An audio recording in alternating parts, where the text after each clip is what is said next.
I learned the truth on a random Tuesday afternoon. Not from a confession, not from an argument, from a folded receipt falling out of an old book.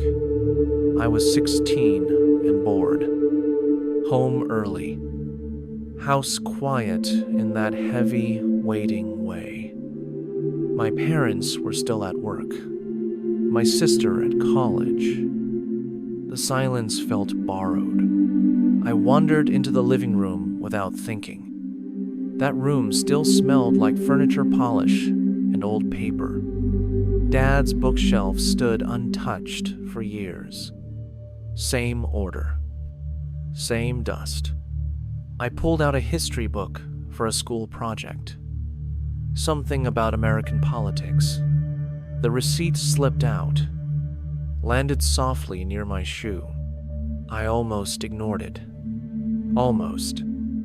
It was old, yellowed, creased many times. Hotel name, date, 2 names. One was my father's. The other was not my mother's. My first thought was simple. This must be a mistake. Then my stomach tightened. Hard. The date hit me next. 16 years ago. The same year my sister was born. I sat down slowly. Receipt still in my hand.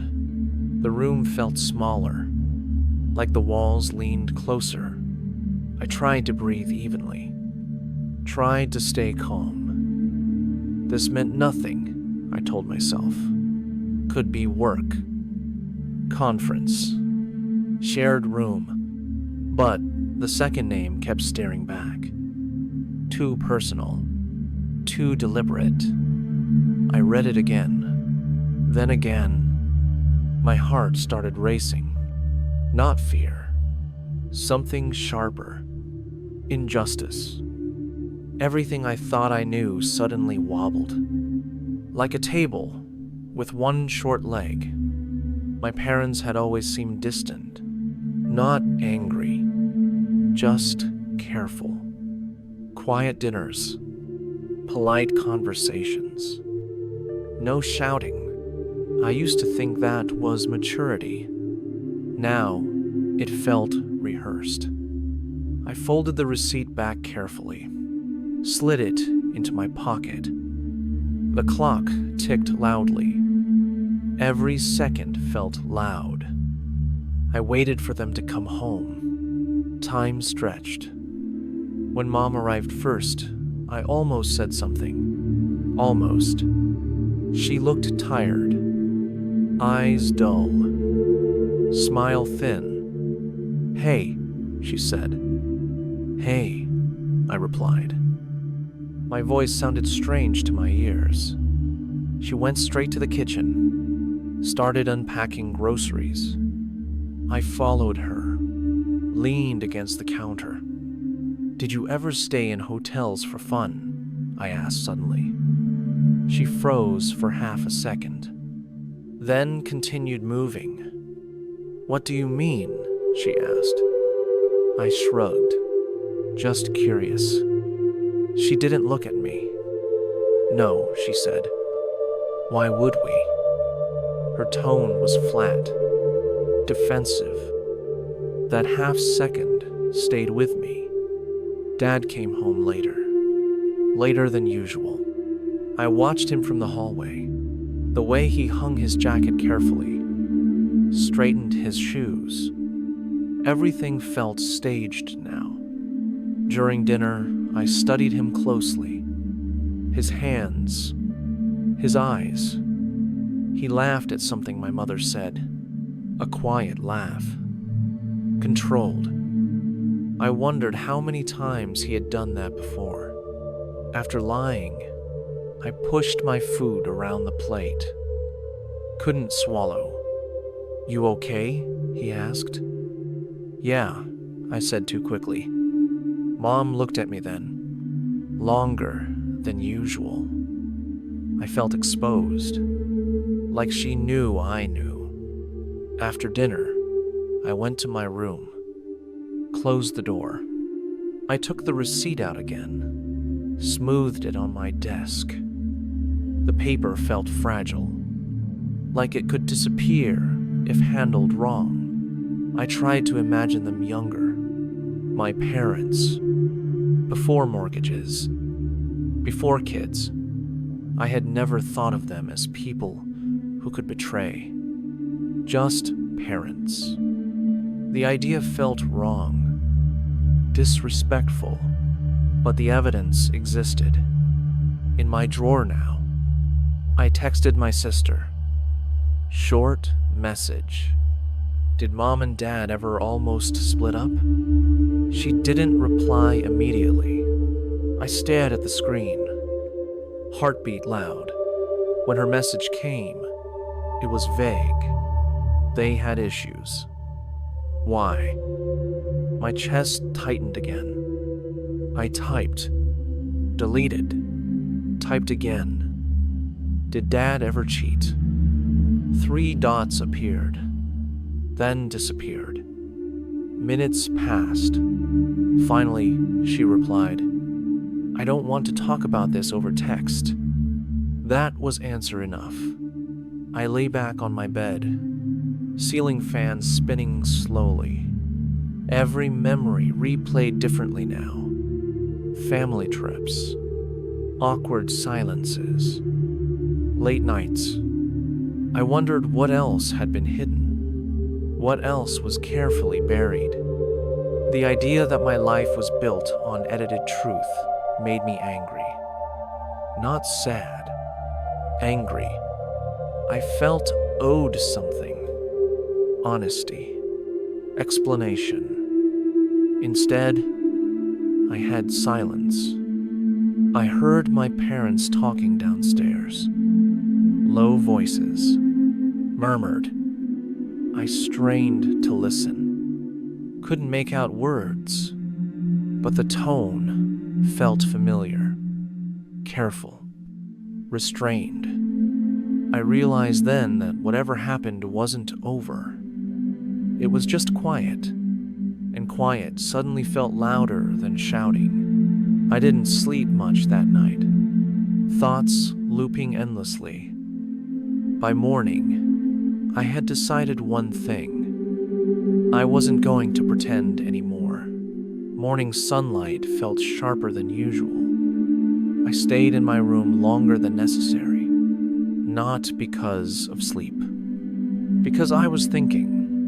The house smelled like toast and coffee. Mom humming softly in the kitchen. Ordinary sounds felt foreign now. I tried to recall childhood memories. Family game nights. Summer barbecues. Dad fixing the car. All now tinged with suspicion.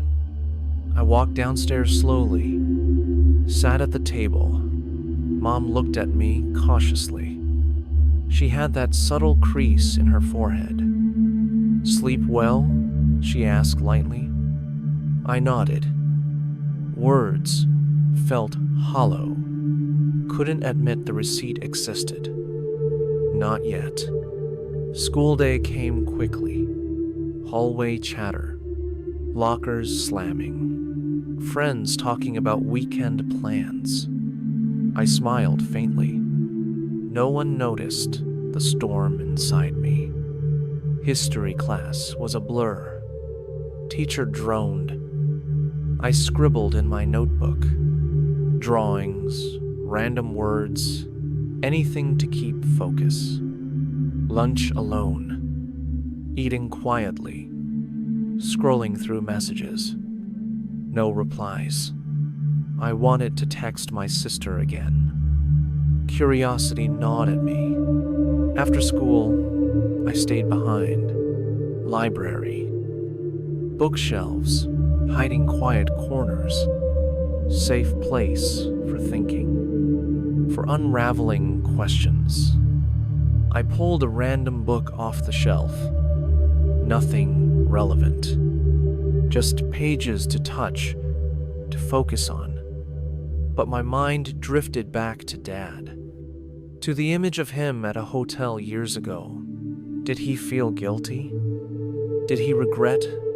Or had it been nothing important to him? I remembered a small moment. Dad reading me to sleep once. Stories about faraway lands. I had trusted him then. Now, even that memory felt fragile. Walking home, I saw Mrs. Langley, our neighbor. Older woman. Friendly. Always ready with advice. She waved. "Hey there, Jamie. Everything okay?" Her voice warm. I hesitated. Half of me wanted to lie. Half wanted to shout everything out. Instead, I muttered, "Yeah, fine." She studied me. Narrowed eyes. Then smiled faintly. "Remember, sometimes honesty helps more than hiding." Her words lingered. Not exactly advice, not exactly comfort, but enough to stay with me. At home, my parents were talking again. Low voices. I lingered near the doorway, not wanting to interrupt. Mom said something sharp. Dad's voice soft, tense. I couldn't hear the words clearly. I retreated to my room, closed the door slowly, sank onto the bed. I felt the weight of secrets pressing. Each breath reminded me that family wasn't perfect. Maybe never had been. Text from my sister appeared. "I think you're overthinking. Some things are complicated." Overthinking. Yes, that sounded right. But complicated didn't satisfy my curiosity. Night came. Dinner quiet. No one mentioned the receipt. No one mentioned the past. I realized the hardest part wasn't discovering the truth. It was living with it quietly, watching the people I trusted as though they were strangers. I lay in bed later, the ceiling fan spinning lazily above. I imagined Dad as a young man, flawed, human. I imagined Mom forgiving silently, living with disappointment, carrying what she could never say aloud. My sister's silence echoed. Neutrality, perhaps protection, or avoidance. I couldn't decide which. The night stretched endlessly. I thought of my own future, what I wanted to believe, what I was willing to accept.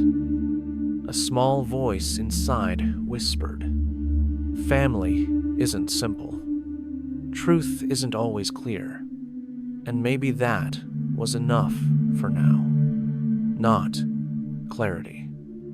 Not resolution. Just understanding that life would continue, and I would have to decide my own path. The weekend came slower than usual. I found myself wandering outside, restless. Neighborhood streets, empty, almost silent. Leaves rustled, cars parked quietly.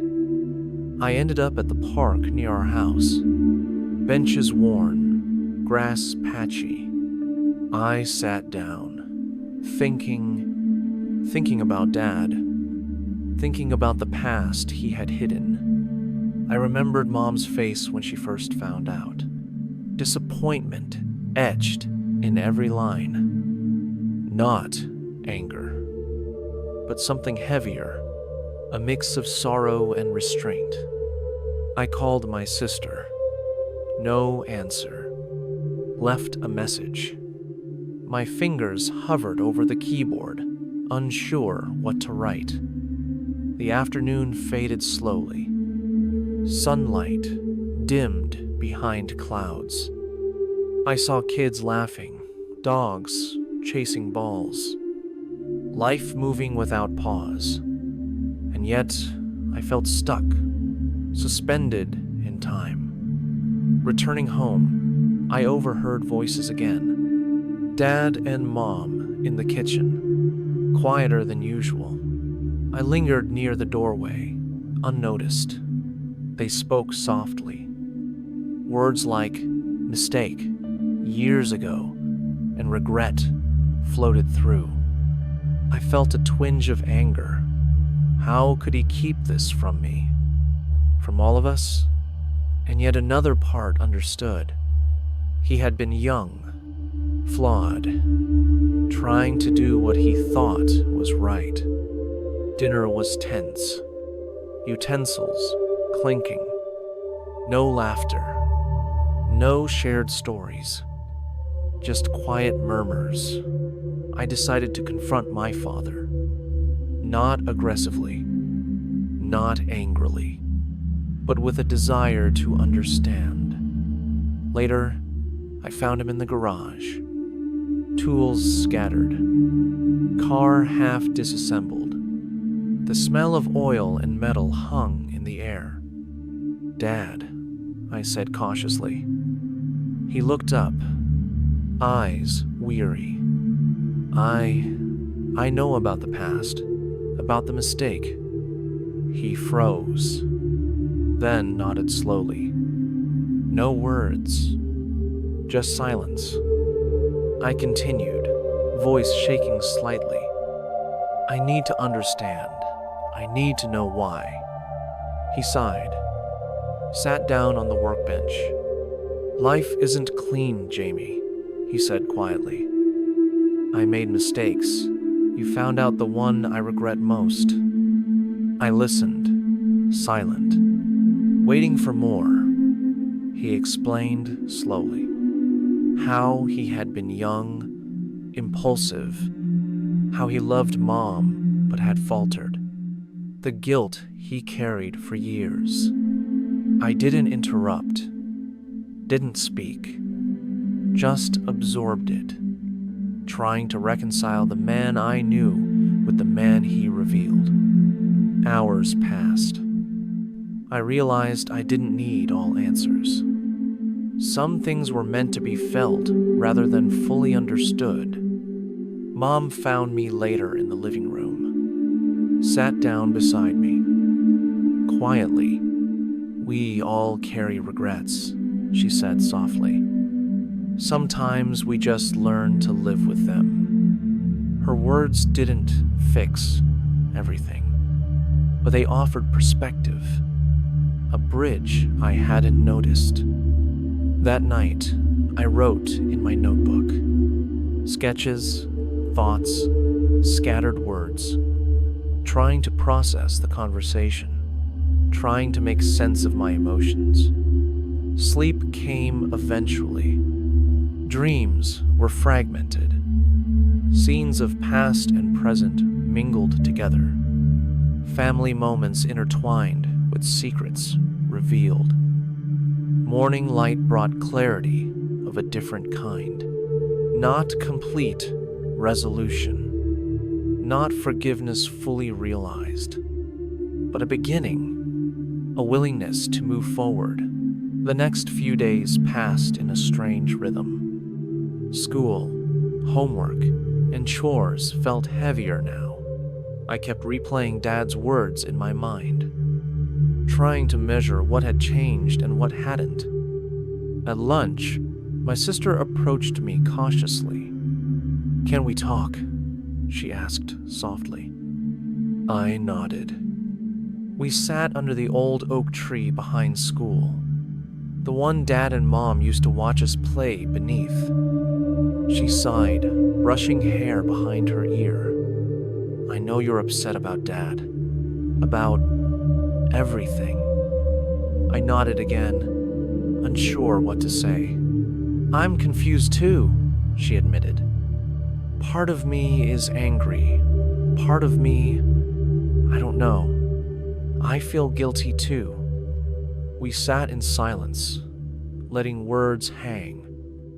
After school, I found Dad in the garage again. He was quieter than usual, focused on a car engine. "Can I help?" I asked. He glanced at me, eyes softer now. "Yeah," he said, handing me a wrench. We worked together in silence. The rhythm of tools, metal, and quiet conversation, creating a fragile connection. I felt tension release slowly, replaced by something like understanding. Mom joined us later with tea. She didn't speak much, just set cups down. Her presence was calming, a reminder that despite secrets, family persisted. That evening, I went to my room, opened my notebook, sketching thoughts and feelings, trying to capture this strange mix of betrayal and care.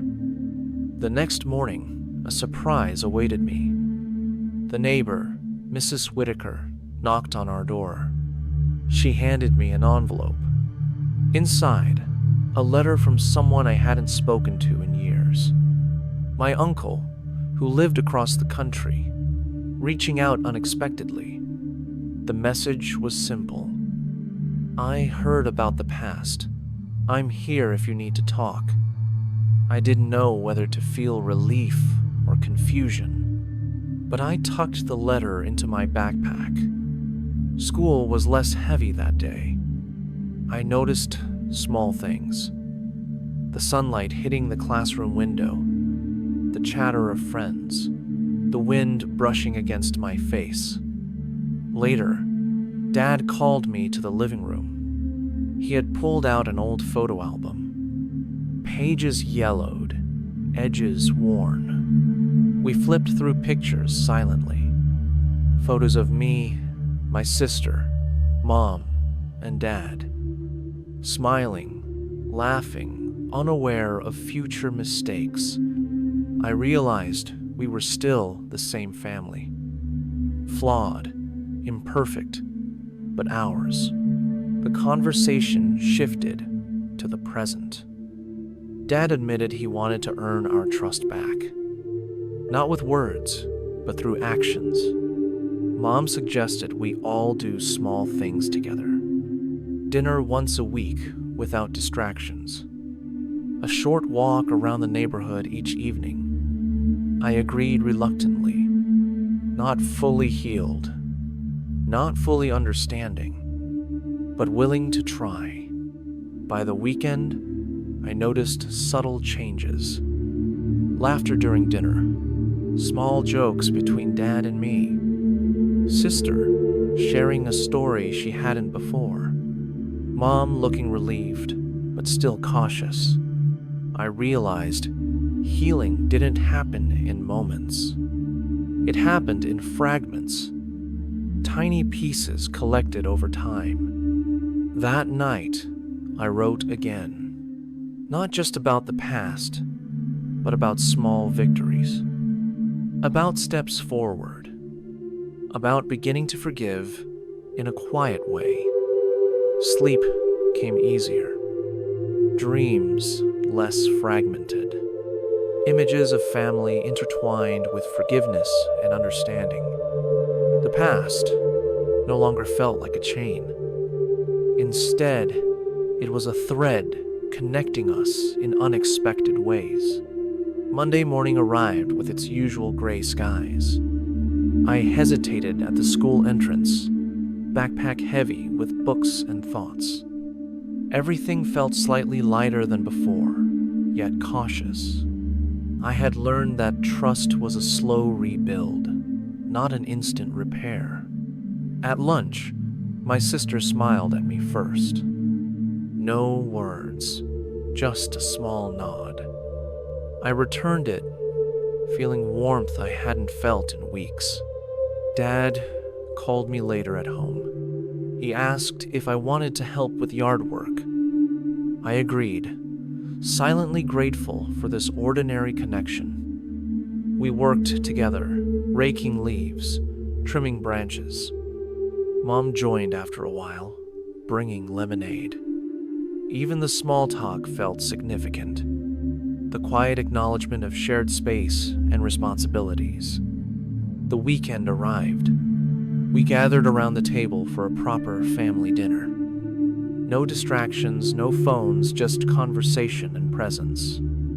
Dad told a story from his own teenage years. Mistakes, regrets, lessons learned. I realized that he wanted me to understand his past, not excuse it, but acknowledge its complexity. Mom shared a memory of my sister and me as toddlers. We laughed, the sound filling corners of the house long silent. I felt a subtle shift. The anger and hurt didn't vanish, but they were tempered by understanding and effort. Family wasn't perfect, but it was ours, evolving. Later that evening, I walked to the park alone. The wind carried the scent of the city and ocean beyond. I thought about the neighbor's letter, my uncle's outreach, and the tentative steps toward reconciliation at home. I realized life was a series of imperfect moments, some filled with mistakes, others with grace. The choice to continue trying was ours. Returning home, I found Dad in the garage again. He gestured for me to join. We worked in silence, the rhythm comforting, words unnecessary to convey a fragile trust being rebuilt. Mom peeked in, smiling softly. Even my sister lingered for a moment. A family, imperfect yet persisting. Threads of understanding and care slowly weaving together. That night, I wrote my final journal entry for the week. Not about anger, not about betrayal, but about beginning anew. The past remained, but it no longer dictated my every thought. I went to bed, feeling a quiet acceptance, a calm acknowledgement that family, like life, demanded patience. Mistakes could not be undone. Forgiveness was a gradual practice, and yet the small acts of connection mattered. The smiles, the shared work, the gentle words, they were steps toward rebuilding trust, steps toward understanding complexity without denying pain. I closed my eyes, letting sleep arrive without hesitation. Dreams now included the laughter of my family, the warmth of my sister, the tentative smile of Dad, and a sense of continuity, even in imperfection. Tomorrow would bring new challenges, new frustrations, new misunderstandings, but also new opportunities for connection, for healing. I was ready to meet them with awareness and care.